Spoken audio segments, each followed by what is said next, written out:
Chapter 7. Selfish Guidelines for Want-to-be Grandparents. If I had known grandchildren were this much fun, I would have had them first. Unknown.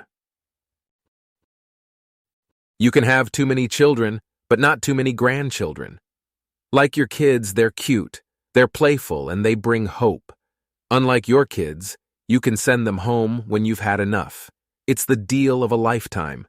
Maybe that's why there are over 1 million Google hits for child-free, but only a couple thousand for grandchild-free. The catch is that you can't make your own grandchildren. You have to rely on your kids to create the next generation while you're still young enough to enjoy it. If you're tired of waiting for your kids to give you some grandchildren to spoil, what can you do? On the surface, grandchildren are a matter of luck. Some parents get lots, others get none. While luck plays a role, here are some tips to tilt the odds in your favor. The sooner you get started, the easier it is to make a difference. But late is better than never. Privatizing natalism. After natalists finish lamenting low birth rates, they usually get on a soapbox and demand that the government do something about it. There are 2 big reasons why I refuse to join their chorus. First, while I agree that more kids make the world a better place, I oppose social engineering, especially for such a personal decision. When people are deciding how many children to have, government ought to mind its own business. Second, libertarian scruples aside, asking politicians to solve your problems is a waste of time. The government won't listen to you. If you want the job done right, you have to do it yourself. The main weakness of traditional natalism is that it's scary. Once we admit that more kids are a good thing, aren't we on a slippery slope with a contraception ban at the bottom? Quite the contrary. The heart of the natalist position is that more children are good, not that government intervention is effective or morally acceptable. The value of kids and the role of government are 2 separate issues. Natalism can and should be privatized. Unlike the typical government, I won't oversell the effectiveness of my advice. My first guideline for getting more grandkids demonstrably works well. The other guidelines are merely plausible hypotheses. They are difficult to scientifically test, which is probably why no one has tested them. Still, they're common sense. There's suggestive evidence in their favor, and there's not much downside. While I can't prove they're effective, I am willing to bet on them, and plan to use them myself. Guideline #1. Have more kids. In modern societies, the most reliable way to get a lot of grandchildren is to have a lot of children. While success is not guaranteed, one retiree I know has 5 grown children but only 1 granddaughter. Research confirms the obvious. The most comprehensive study ever done looks at the entire Danish population born during 1968 and 1969. It finds that Danes with more siblings have more children. The General Social Survey confirms the same pattern in the United States. People with more brothers and sisters have more sons and daughters. It's tempting to infer that doubling your number of children more than doubles your expected number of grandchildren. That's too optimistic. Fertility runs in families because of nature, not nurture, so doubling your number of children only doubles your expected number of grandchildren. Still, that's nothing to sneeze at, and there's a free bonus. Every child is an insurance policy against getting no grandkids at all. If each of your offspring has a 20% chance of childlessness, you can reduce your probability of grandchildlessness to 4% by having 2 kids, and 0.16% by having 4. If you want to continue the chain letter of life, be sure to mail a lot of copies. Of course, this strategy only works for aspiring grandparents who are still young enough to have more kids. If you start craving grandchildren at your retirement party, your window of opportunity has probably closed. If you can take advantage of this strategy, though, why not consider it? When our parents nag us for grandchildren, their words usually fall on deaf ears. Because this book is about selfish reasons to have more kids, I won't try to make you feel guilty about ignoring their pleas. I'll just point out that by the time you reach your parents' age, you'll probably want more grandchildren too.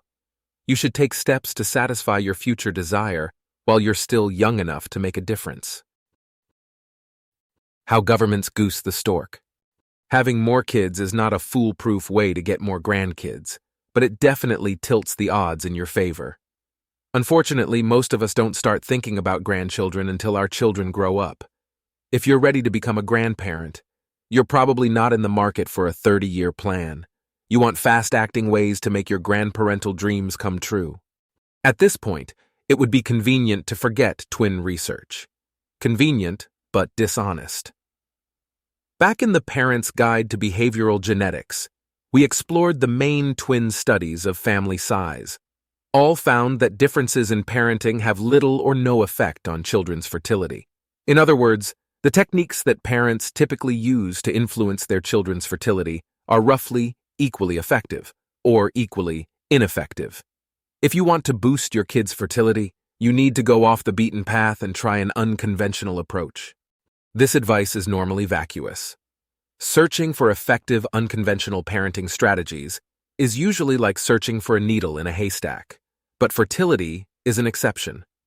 Governments often try to influence childbearing, and researchers who study their policies know some approaches that clearly work. Government preaching and nagging seem about as futile as parental preaching and nagging. When government rewards parents with money and other tangible benefits, however, storks fly. The single most impressive experiment.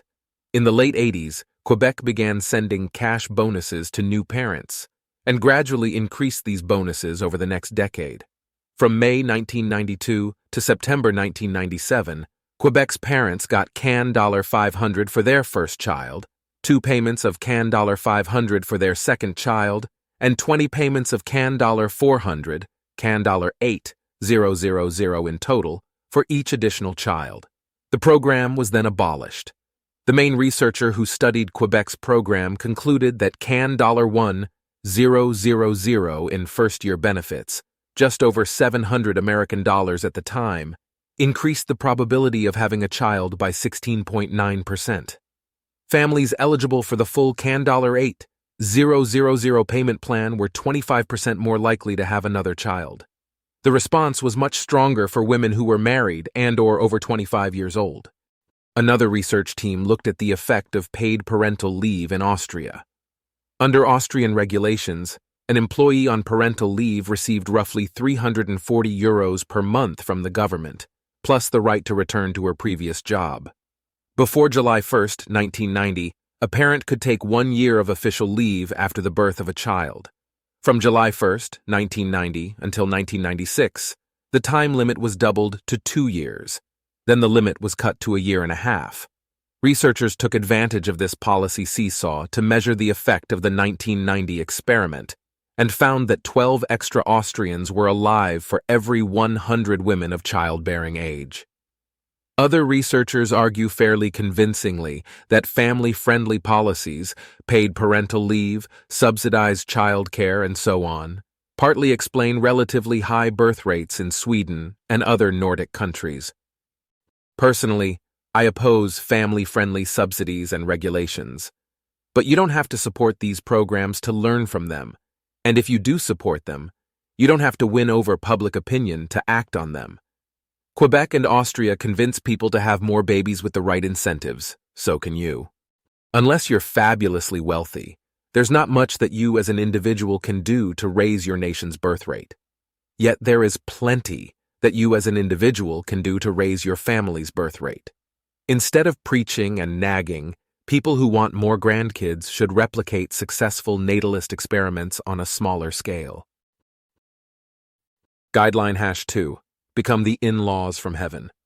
Many grandparents already offer their children generous assistance. So why don't twin studies detect an effect of parenting on fertility? I could be wrong, but I see a crucial difference between the programs of Quebec or Austria and the behavior of generous, helpful grandparents. Successful natalist programs give parents assistance without interference. Grandparents rarely offer their children the same deal. Within the family, assistance and interference come as a package. To get grandparents' help, people have to tolerate their unwanted input. For all too many parents, that's a Faustian bargain, and the origin of expressions like the in-laws from hell. To run successful natalist programs at the family level, you need to defy grandparental stereotypes. Promising assistance without interference is a good start. The problem is convincing your children and their spouses that you mean business. Winning their trust won't be easy. How do they know that you won't start meddling as soon as you get your grandchildren? There's no perfect solution, but building a reputation is largely a matter of time and consistency, so you might as well start today. Your mission? Convince the next generation that you are the in-laws from heaven. What are the in-laws from heaven like? My two-word slogan is quietly useful. Tread lightly. Don't bundle your babysitting or other assistance with unwanted advice about how to raise your grandchildren or run the household. If you don't know whether your advice is unwanted, here's a blunt but wise rule of thumb. If someone wants your advice, they will ask for it. Whether or not your kids and kids-in-law say this to your face, they're probably thinking it. When you were a new parent, I bet you were thinking the same thing. The golden rule tells us to do unto others as you would have them do unto you.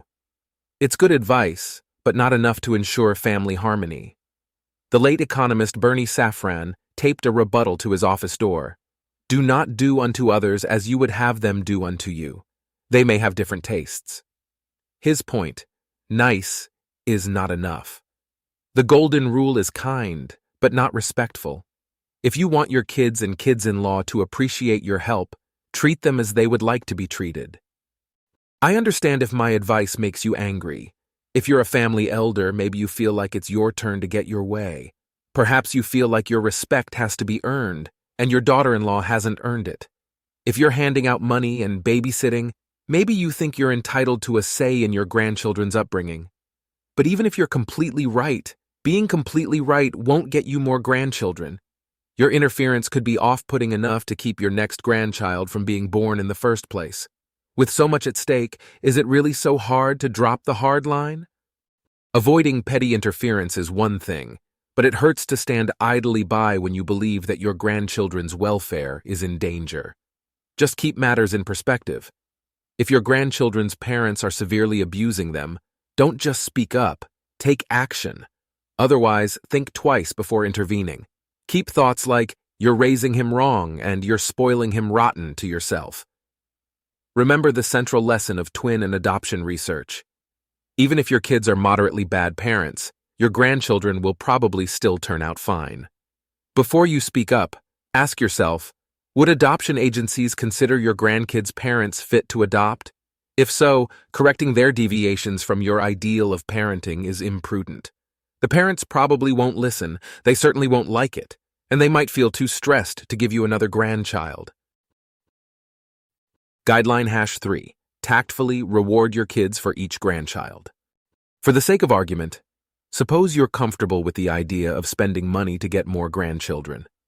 As Troy McClure, The Simpsons' hammy documentary narrator, might say, so, you've decided to design your own natalist program. How should you proceed? If you show up at your children's homes and ask them to name their price, they'll probably think you're crazy. In the best-case scenario, they'll interpret your offer as, in exchange for your support, they agree to endure your eccentricities. To get the most bang for your buck takes more tact. Don't suddenly offer explicit bribes. Build a solid reputation for hands-off helpfulness before any grandchildren come along.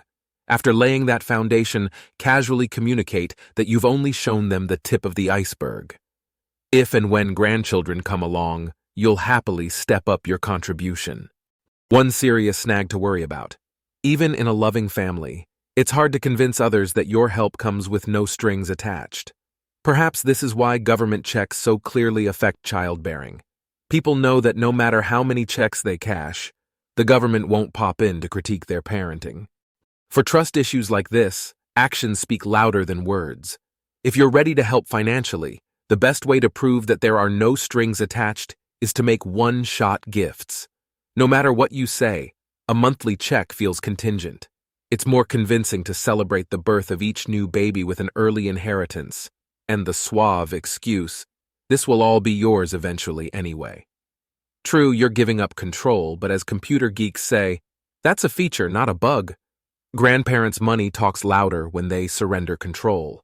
Or, to be more precise, When you surrender control over your grandchildren's upbringing, you get extra control over a more important outcome, their number.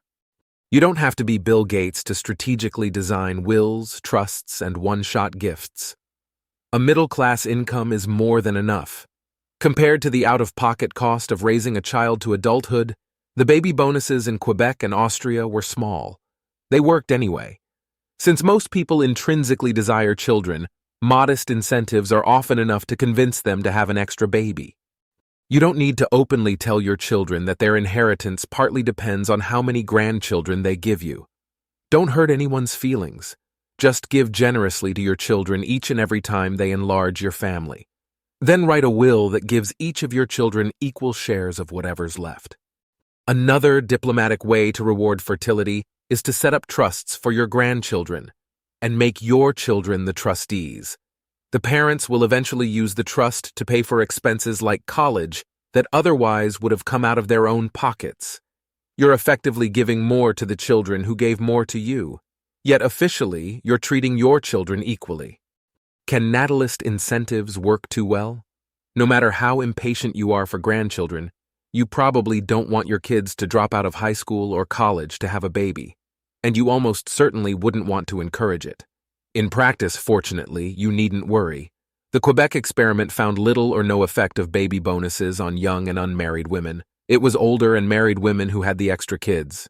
Young, single women tend to get pregnant by mistake, so modest prizes aren't enough to change their minds.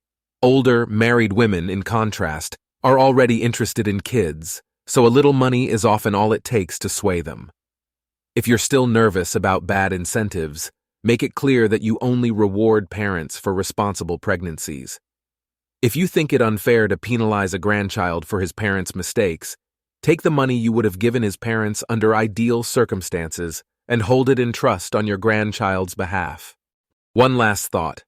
Retirees are often much wealthier than they see themselves. If you own your home outright, you're semi-rich. And if you think you can't spend a house, you're mistaken. Almost any bank will let you cash out some of its value with a home equity loan. Some sell reverse mortgages. You sign your home over to the bank in exchange for a monthly check and free rent. Look before you leap into unfamiliar financial strategies, but keep an open mind. What's better? The abstract knowledge that you've paid off your mortgage or the concrete fact that you have a new grandchild to spoil? Selfish saints. Man has almost constant occasion for the help of his brethren, and it is in vain for him to expect it from their benevolence only. He will be more likely to prevail if he can interest their self-love in his favor, and show them that it is for their own advantage to do for him what he requires of them. It is not from the benevolence of the butcher, the brewer, or the baker that we expect our dinner, but from their regard to their own interest. Adam Smith, The Wealth of Nations. We usually picture selfish people as pushy, inconsiderate, loud, mean, and miserly. Want to be grandparents who follow my selfish guidelines are none of above. They're practically saints. How can I begin by condoning selfishness and end by recommending respect, tact, and generosity?